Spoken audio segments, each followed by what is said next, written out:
Hello, I'm at the Oracle Red Bull Racing Factory in Milton Keynes. I'm here with Sebastian Job. Sebastian is a Oracle Red Bull Racing Formula One sim test driver. Sebastian, thank you so much for joining me. First of all, how are you? I'm all right. We had a little race earlier, so... You bringing that up already? Had to. Yeah. Had to mention the fact that I won. So Yeah. I'm feeling good after that. Did you enjoy it? Yeah, it was good fun. First of all, obviously we're in an amazing setting here in the Red Bull Factory. Amazing cars.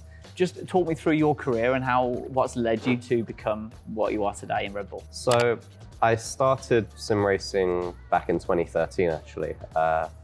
Basically, I did go-karting for a bit, but we didn't have the budget to move up to higher levels, which was kind of what I wanted to do. And so I thought, is there any other way I can get into real racing? And I turned to sim racing because I saw there was one or two competitions where there was a prize where you could race a real car. And eventually, in 2018, after 5 years, I got the opportunity and I won a drive for a year.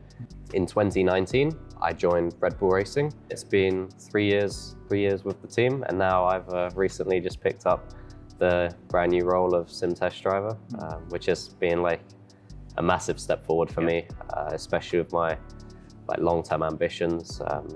It's been quite an incredible experience, and I've been given an amazing opportunity from Red Bull. So, yeah. And it's a massive step forward for you, but also for the esports industry as well, to see esports and real life sports kind of merging so close and getting even closer. Just tell me a bit more about the role that you've got at the moment and how you've influenced the real life F1 team as well. Yeah, so basically there's a few of us that we rotate between. I'm the newest recruit, if you'll call it that. And basically when there's a race weekend on, we will be back at the factory doing laps and runs and basically testing setups or potential setups.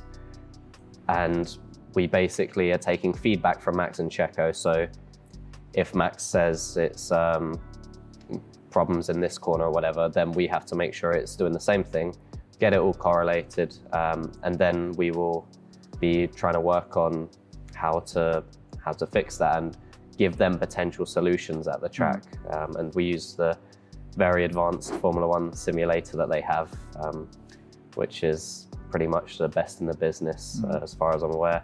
And I can tell you it's amazing. I can't say more than that though, but it is incredible. Tell me a bit more about what you were able to do with Max and also the relationship with Max as well, him being a sim racer himself as well. That's got to help as well. Yeah, I've actually spoken with Max a couple of times. Really nice guy. I've raced against him in the Porsche Tagore Esports Super Cup back in 2020, which was actually the year I won it. And he in the off season of F1 qualified for that series, and then he did the first two races, and then he had some other commitments of the world of Formula One that he had to stop racing in it. So that was quite a cool experience to have a Formula One driver on the grid, and now a world champion. Tell me more about that Netherlands weekend though, in terms of like I know you probably can't go into detail in terms of exactly what you did, but just give an overview of what you were able to do and the kind of impact that your work had on the real life result of the Grand Prix. Yeah, so the Netherlands race was actually, I remember we showed up and you would have seen it in practice, but the car was not nice to drive and there was a lot of struggles going on that weekend. Something went with the gearbox. So we ended up doing quite a lot of runs, and it went on for quite a while because the balance of the car when we arrived was nothing like what was expected. And so the first role was make sure that the car in the sim feels as close as possible to the car on the real track. So I'm looking at all of Max and Checo's notes on where they're having problems, and we're trying to replicate that. We're basically making the setup, or not changing the setup, but we're trying to make the car feel worse, which is a really weird sensation because we're having to take grip away. And then once we get to that point, then we start working on the changes.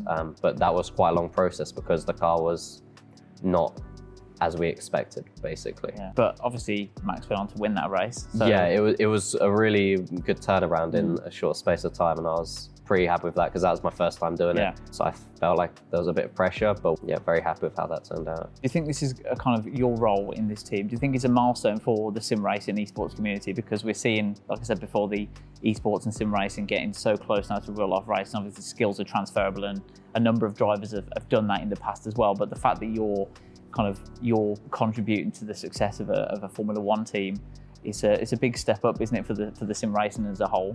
Yeah, I think it's almost like a massive bit of like validation for the skills of sim racing, and how we've always said those skills are transferable. Yeah. But to be able to contribute directly, like this is the closest thing you will get to the real car without driving the real car. Yeah. So if these skills are transferable to that, then it's basically saying like, these guys can do it, and that's what we've been saying for a while. Yeah. 5 years ago, I would never imagine that I've basically driven the thing that is closest to the real F1 car, and a championship winning car at that as well. Like this is the best one I could possibly be a part of. You hear the word pathways in Formula One quite a lot, and younger drivers getting into Formula One, and it's well known there's kind of barriers to that, and there's money involved with coming up through the different formulas. And as you said with karting, it was something you had to make a decision at some point to let that go and go into sim racing. Do you think that people like yourself are kind of showing that there's different ways of getting into Formula One, not just the traditional path?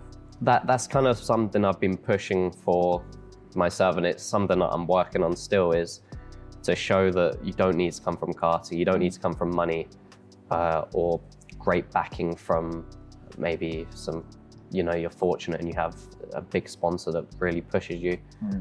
The way I see it is, that karting is a lot less accessible, and there's a huge talent pool in sim racing because by rule of probability, there's more people, there's going to be someone better, realistically. Yeah. And so I've always felt that is an untapped market with a lot of driver skill, and if you can be the best in sim racing, you're probably going to be damn good in the real thing as well. And it's nice to see a step towards that. It's just the next step is really because when you do transfer from sim to real life, there are a lot of changes you have to make to your driving style. Like the skills are transferable, but the way you apply them has to change, and that's the next step. Is like kind of adjusting to that, and that's stuff I've learned through the sim already. The driving style is very different.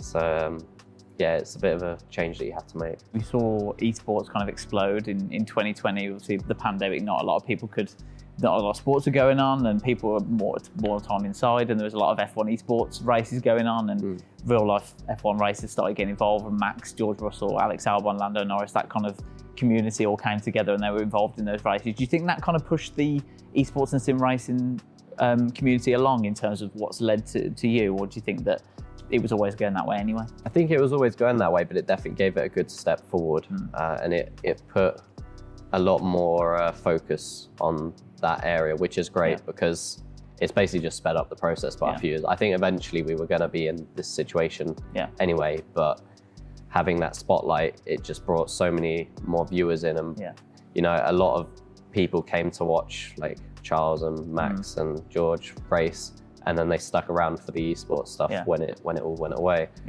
because they love any type of racing. And even though the cars aren't real, but like the racing is, and that's a quote I've seen thrown around a lot recently, but it's true because you can still see the passion, the rivalries, and that's what makes sport so exciting to watch. Yeah, and obviously Max is a big sim racer himself, like you mentioned, and he gets involved in a lot of different categories of sim racing, and he uses that to practice as well. Do you think that gives him an edge over other racers that might not use sim racing?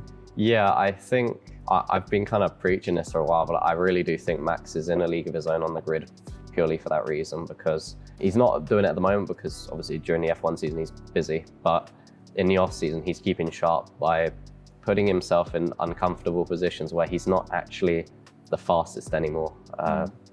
He's still very close, but when sim racing isn't your main thing, he's never going to be the best, because these are guys that are doing it for their full-time job. Like they're always going to be a little bit ahead. So he's surrounding himself by people that are better than him at that, learning from them, learning new things, and then he's putting himself in high-pressure situations. For example, when he did the World Championship in 2020 in Porsches, that's putting himself in a very competitive grid, getting himself used to that pressure and teaching himself how to handle pressure more consistently. I think, if I remember right, in the first round, he screwed up qualifying big time. It was like right at the back of the grid. And he recovered well in the races, but it wasn't great. And then the next round, he qualified right near the front because he realized, that he messed up and got better at dealing with it. And then next round, he was better. Yeah.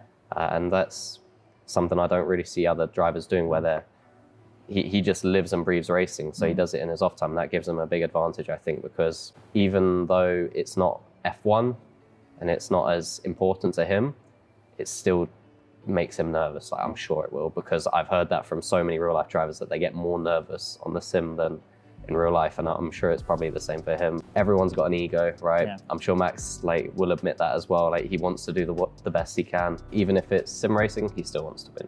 And obviously with F1 like it is as well, you don't get much testing time anymore these days. Exactly. You don't get to drive the car that much. So it might be something where, as sim racing gets even more realistic with the simulators as they are now, maybe you'll spend a bit more time in doing that, and then that'll help him even more. Yeah, exactly.